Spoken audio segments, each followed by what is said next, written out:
Yoga in Action proudly presents The Lost Ways of Knowing with Circle Yoga Shala's Matthew Krebs.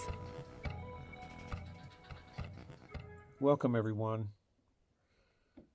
Let's start with a review. In the last episode, we talked about the methods of preparation and purification involved in Siddha-based practices. We saw that these methods themselves were patterned on the Vedic ritual, and we illustrated that in the story of Prajapati, or Purusha's rejuvenation via his son Agni. When his son piles a fire altar, reconstitutes his body, makes a fire sacrifice, and he's filled up again with his essence, or his rasa. So in that sacrificial ritual, the great cosmic rhythm that goes between manifestation and non-manifestation, or what the tantrics later call emission and resorption, is made whole again. We see these preparatory and purificatory practices in Hatha Yoga and alchemy, and in Tantra for sure, in Siddha practice. Sometimes it's called preparing the field, Kshetri Karana, and sometimes in Tantric ritual it's called purification of the elements, Bhuta Shuddhi. So those two methods, preparing the field and purification of the elements, are the ways that the Siddhas employed to prepare the body and to purify it so that it is ready to reabsorb the subtle substances that it creates, and then therefore for it to be reabsorbed into the higher in a certain way that will confer immortality and power. So after purification, the next step is immobilization. So if we're considering what it means to immobilize, then immediately we can notice that we're looking at the creation of stillness, the stopping of motion. I think that is so obviously as an idea and a method tied to yoga writ large that people who don't see it are really missing the point. So if yoga is yoking, David Gordon White said yoking is concerned with impeding movement with the immobilization of all that is mobile in the body. He goes on to say the ideal thus becomes one of fettering that modality of the yogic or alchemical subject which has a tendency to volatilize. So this is important. I want to talk about this word fettering, and then I want to talk about volatilization, the act of evaporating. So fettering means, in the most literal sense, I think, to actually put chains on something and therefore to bind it in one place. So this is just the kind of imagery, the kind of strong imagery that tends to circulate throughout Siddha-based practice. What is being fettered here, what is being bound from the outside through various visualizations, techniques, we'll talk about those later, is the modality of the yogic or alchemical subject, which has a tendency to volatilize. Now, we've spent enough time since the time of the Veda talking about soma and that changing to rasa, and we've already come now forward many hundreds of years to the place where the alchemists are now saying, yes, we see, of course, the essence of all things, the sexual essence of all things, and we see it as the metal in the earth. We know that we're talking about that essence in some way. We're talking about it being conserved. We're talking about it being created, redirected, and used for other ends. So notice that White says that modality, and I think that modality is externalization. Whatever it is that we're doing that would tend to externalize us in a certain way, burns up and uses this essence that is created by all things, from the universe down to the earth to humans and so on. So there's a way to behave where we're burning up more of it and at a faster rate than we're making.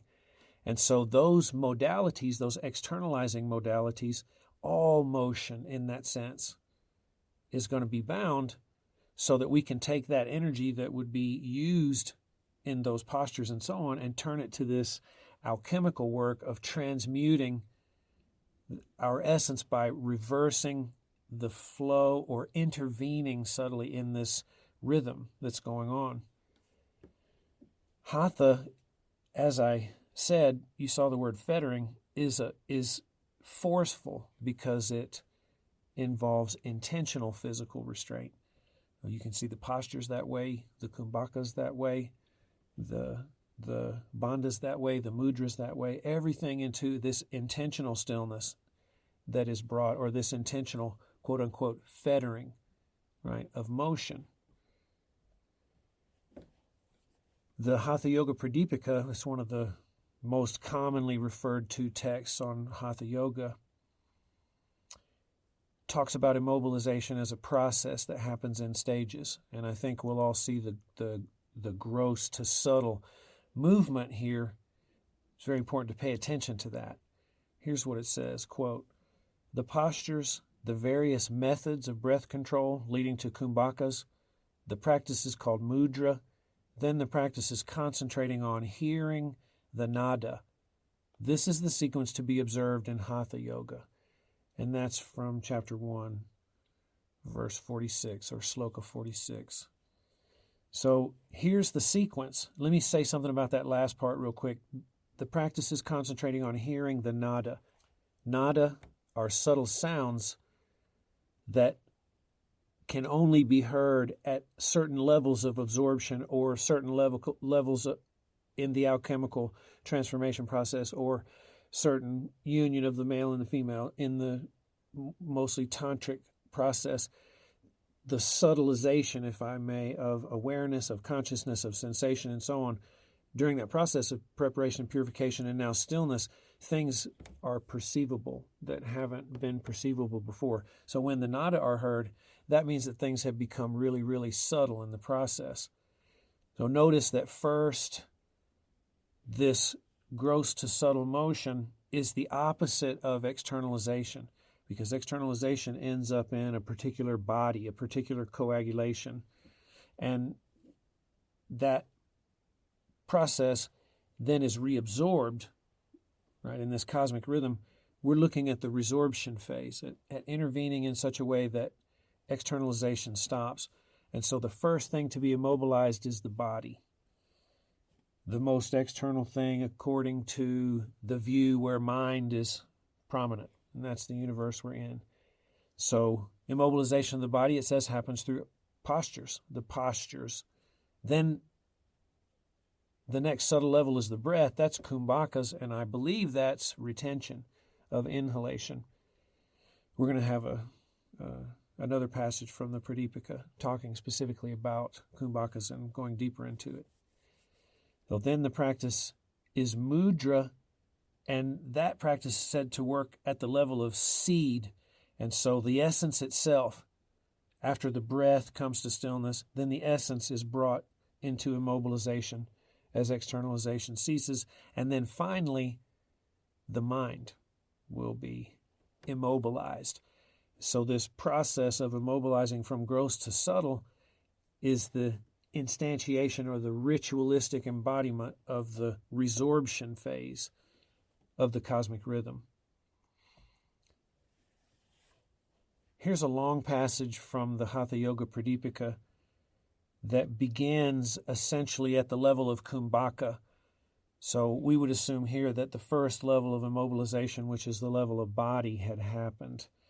And now pranayama, right, is being engaged here actively in order to immobilize. This is what the Pradipika says about that process and what results from it. Quote, "The yogin first draws breath in through the left nostril and thereby the lunar channel. Having retained it for as long as possible in the abdomen, he exhales it via the solar channel and through the right nostril. He then inhales through the right nostril, retains the breath in the abdomen as before, and releases it via the lunar channel out of the left nostril. By continuing this process, pumping the outer nadis, quote, like a blacksmith's bellows, the yogin's diaphragm will at a certain point remain filled with air, the pressure of which will force open the orifice known as the door of Brahman, of the medial channel. The subsequent inrush of air into the medial channel causes the two peripheral nadis to empty. Deflated in this way, they are called swooned, murcha. And indeed, one of the 8 types of kumbhaka is called murcha, quote, because it causes the normally volatile mind to swoon, i.e., to become one-pointed in concentration. So there are a lot of things in this passage, obviously.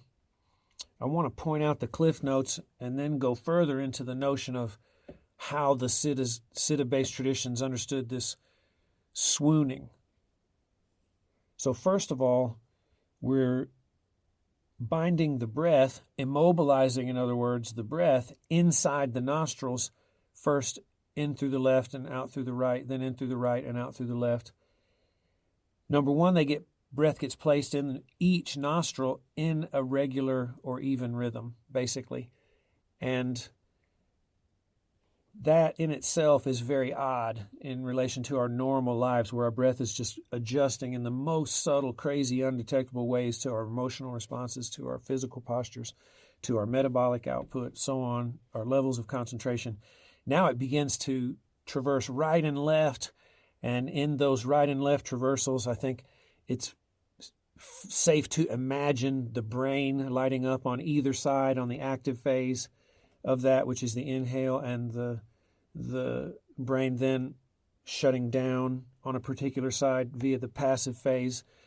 You see that the stimulation becomes very, very regular, and a flow is instantiated, a focused flow. So second, this action is actually described in strong physical terms, pumping, as if using a bellows for a fire. And so the references to alchemy, the references to Agni, the references to a sacrifice here, it's obvious, right, that is coming out. You can see this all the way going back. But in addition, I think that given that we are in this erotic, mystical universe of Tantra where the homologies between divine sexual fluids and the metals in the earth and the human essence, where that's the focus, I think this pumping action is also, in some ways, a sexual connotation. Now, when this happens enough and the breath is held, remember that the breath goes down into the abdomen close to the door of the central channel, which is in the base, in the root chakra, as most of you will think. The breath goes down, is held, and eventually the nadis themselves swoon. That means the right and left nostrils deflate. Breath leaves that place. That means the outer consciousness has gone inward in a profound way. The breath literally has gone in. But this going in is a swooning.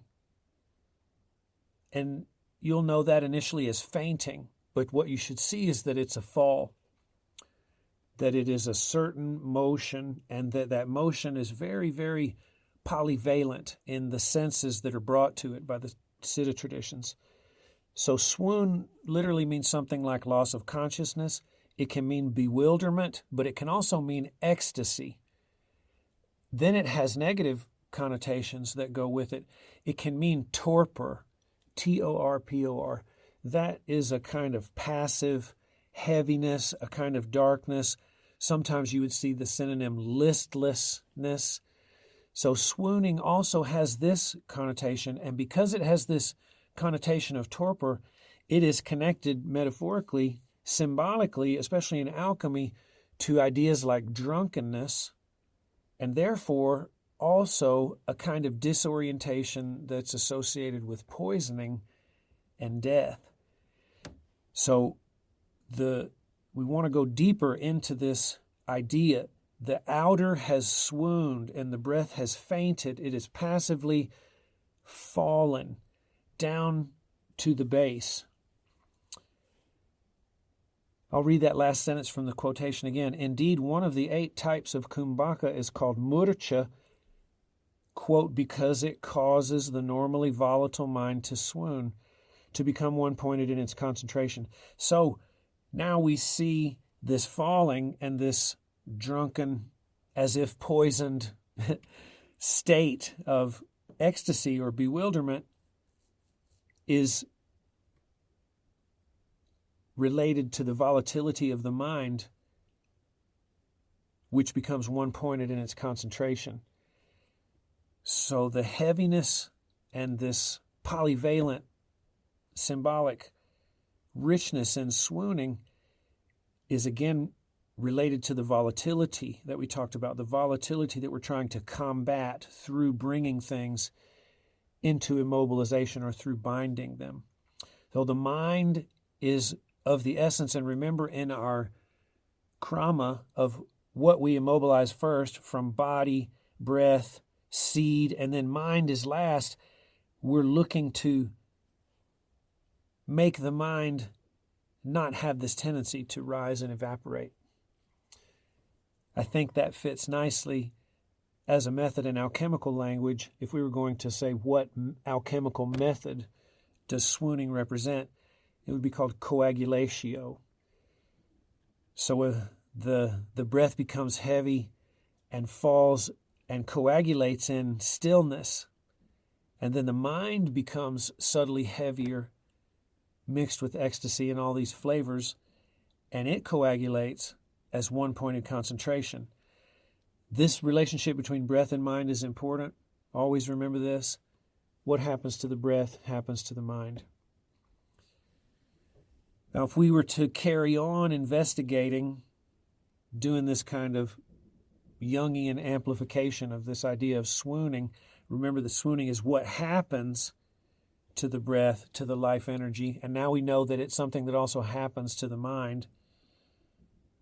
We want to look at that in the specifically alchemical context, in the context of the rasa siddhas, the ones who are dealing with metallurgy and cooking mercury. They're also doing hatha yoga and pranayama and also purification and so on.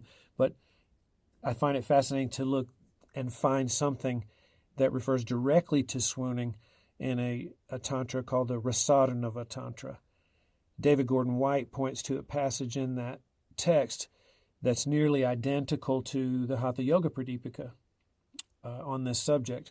Here's what it says, quote, swooned, rasa, like the breath, drives away diseases. Killed, it revives itself. Bound, it affords the power of flight. So swooning is happening again, and it's already mixed in with metaphors of mortality. It's already mixed in with metaphors of medicine that cures. It's mixed in with metaphors that have to do with binding and also of flight. So we see this richness again coming on in the passage. In the alchemical context, remember that rasa, which is swooned here, like the breath, means mercury. In hatha yoga, we're talking about reproductive tissue. And so swooned, rasa, like the breath. Okay, so what happens to the breath also happens to the seed. Remember that. What happens to the breath happens to the mind. We've seen that. But what happens to the breath happens to the seed. 2, super important. Like the breath, the rasa falls here. The seed falls down to the base in a bewildered, drunken ecstasy that resembles the stillness of death also. It's been poisoned. It's been killed, actually. That language is very, very interesting and strong. But like I said, it's classic of the Siddha traditions, which involve the vibe of hatha, to use language that is about binding. And in this case, you can see even killing. This connects it to alchemy the world over in a way that I hope to get to when we finish this section. What happens as a result of the seed being killed is that it revives itself. That means it's resurrected. So this is the transmutation point, the complete death turning into the new life. And so the sacrifice has been made at this point in the ceremony. Now reversal of the flow can begin to take place. That seed can be transmuted because it's now moving in a different direction. Notice also that resurrection, what happens to the rasa after it's resurrected is that it's bound. And that doesn't sound like any progress has been made on the face of it, but when it's bound, it affords the power of flight. So that's very interesting. That's a reference to a very, very important symbol and metaphor in the Hatha, Siddha, Tantra alchemical traditions, something called Kechari mudra, where the tongue is placed back with the tip of the tongue at the soft palate, and it's said that the essence in the cranial vault of the subtle body drips down therefore onto the tongue and not into the digestive fire.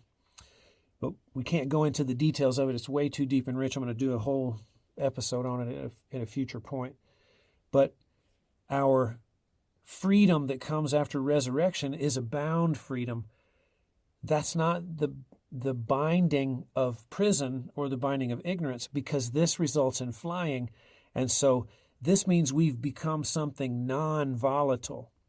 We've become something stable at this level. And because of stability, somehow flight is made possible. It is the universe of mirrors. It is the universe of paradoxes and transmutation. So, one more time, what happens to the seed happens to the breath, and what happens to the seed, therefore, happens to the mind, and what happens to the seed and the breath and the mind, therefore, happen to the metal. It's all tied together.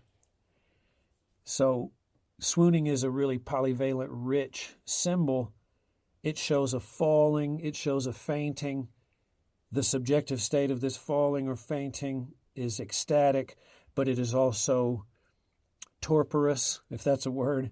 It's death-like. It's as if having been poisoned, but it's also as if having been given medicine, because it's associated with the curing of disease. So, swooning, in this sense, I said the concept connects Hatha Yoga and the Rasa Siddhas, in particular the alchemists and the tantrics, to alchemical practice worldwide throughout a lot of time. One of the operations in alchemy that you find in the Arab world and also in the Greek world and also in, of course, now I'm pointing it out, in the Hindu world and also in the Chinese world, is something like swooning, but it's called the mortificatio, the mortification process. And it refers to cooking, of course, because it's alchemy. And what it means is the initial starting material of the opus has to be cooked and blackened. And therefore, it is often called, mortificatio is often called killing, because the material in the beginning is non-differentiated. It's also called the massa confusa. That's like our ignorance. It's like everything all the time at once. It's not a particular thing, because a particular thing would mean that consciousness and attention have begun to focus in a certain way. And so normally the seed and the mind and the breath are all rising up and evaporating and spreading out. So that has to be changed through the cooking process in the alchemical traditions also. Well, that's called killing, or the mortificatio, and you get visions of the king being killed and the king and the queen dying after they come together, and all kinds of really interesting and fabulous images. So remember that when you're coming across material like this, always look for both the positive and negative valences that come to it, because we've seen that already. Something that's going to come out as we have to talk about alchemy more and more in future episodes is the idea that the medicine is the poison, and therefore the poison is the medicine. And it's the dosage that makes the difference. If we were to connect this mortification process, I mean, we could we could talk about it specifically in terms of metal having to be killed and evaporated and turned into something else and then recoagulated and so on. That's the same initial process. We could also talk about it psychologically in terms of what it feels like to be engaged in a practice of this nature, that the modus operandi of which is a fire ceremony or a fire sacrifice, where something's being put into the fire in order to transmute it, and what it's like to be engaged in that kind of practice. I think mortification, or the feeling of being killed at times, for whatever reason, is a part of the journey of engaging in something as transformative as yoga, because it makes us very sensitive to things that we normally wouldn't be sensitive to. Well, the Hatha Yogins, the Siddhas, the alchemists, they're deeply aware of this aspect of the process, and they set it in a place where it can have deep meaning for us, and also where we evidently can see it as a stage.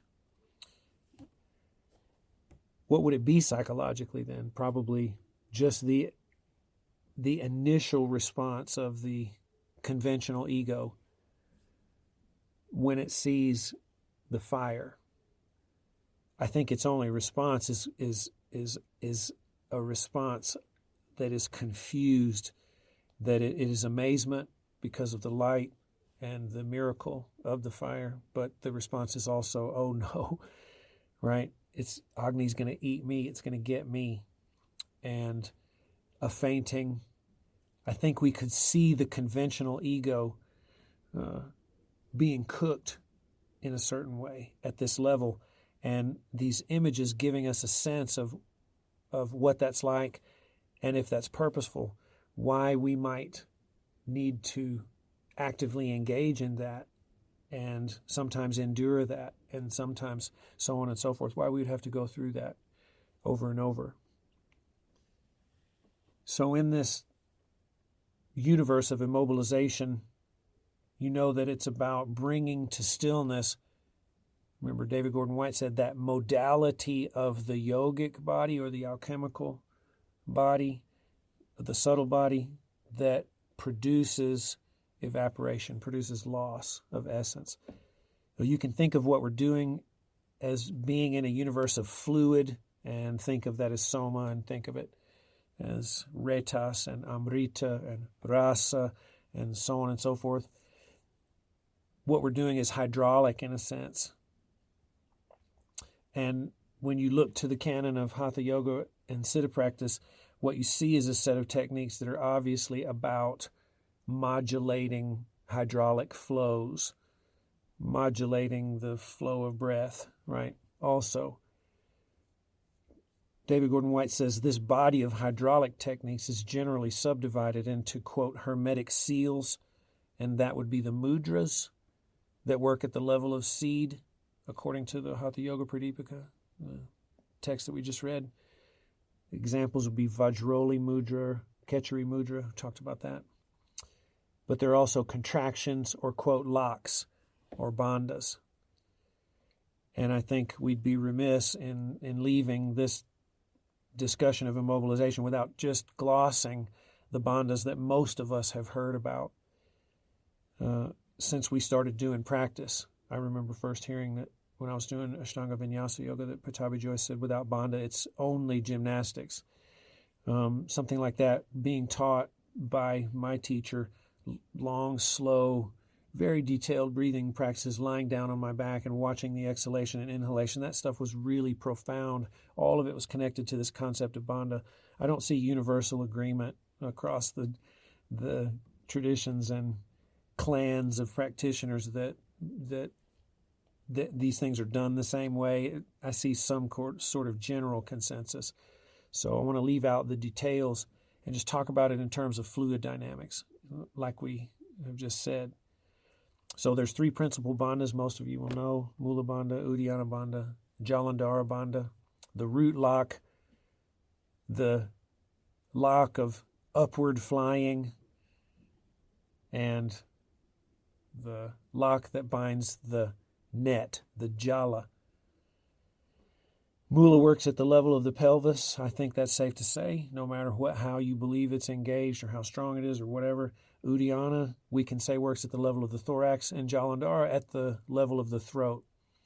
And in this universe of fluid dynamics, the purpose that they have is to aid the seed, and therefore the breath, and therefore the mind, to come to stillness so that this upward journey through the central channel can happen.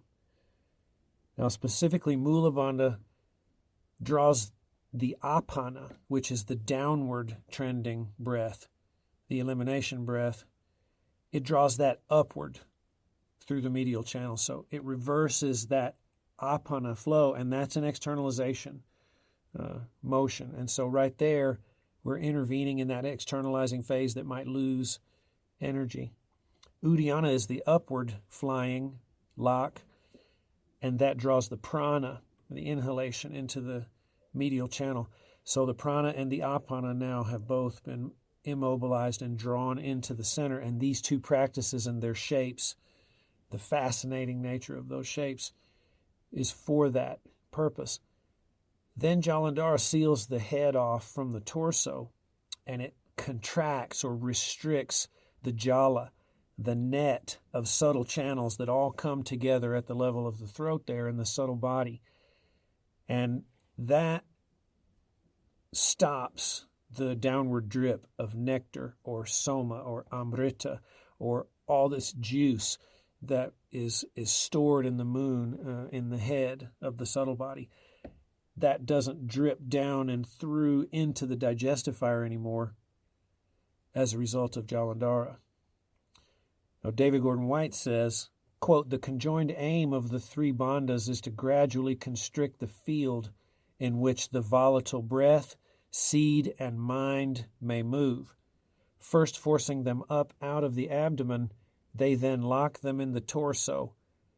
They next contract them inside the neck and the head, and lastly, they bind them in the head so that the digestifier, the sun in the lower abdomen, we'll talk about that in the next episode, can't eat up the essence in externalizing behavior."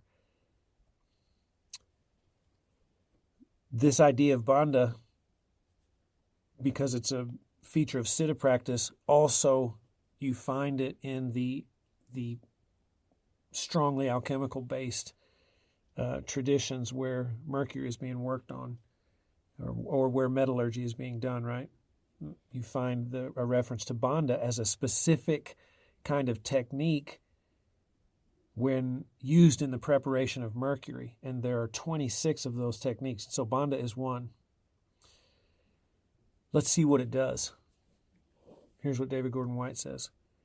Through the bandhas, mercury takes on the consistence of a gel, a paste, or a solid powder, in which states both its temperature and evaporation and its powers as a transmuting agent are augmented. And so, lo and behold, in alchemy, we see that bandha serves a very similar purpose, which we have generally called coagulatio, guarding against the volatile tendencies of our essence, the tendency for our breath, mind, and seed to rise up, right, and evaporate. So mercury has that tendency too at a certain stage of subtlety. Bandha turns it into a gel, a paste. Both of those still subject to evaporation, but at a much slower rate than something that's much more liquidy, and especially something that's very volatile. Then if we go all the way, we get a solid powder, which won't evaporate at all. Coagulatio, my friends. So let's make a summary. After preparation and purification, the methods of Siddha practice begin to immobilize. That means that these practices fetter, they immobilize, they bind, they seal off. They even go so far as to quote-unquote kill all motion at all levels in the human system. Immobilization, we called it swooning, shows characteristics that are both positive and negative.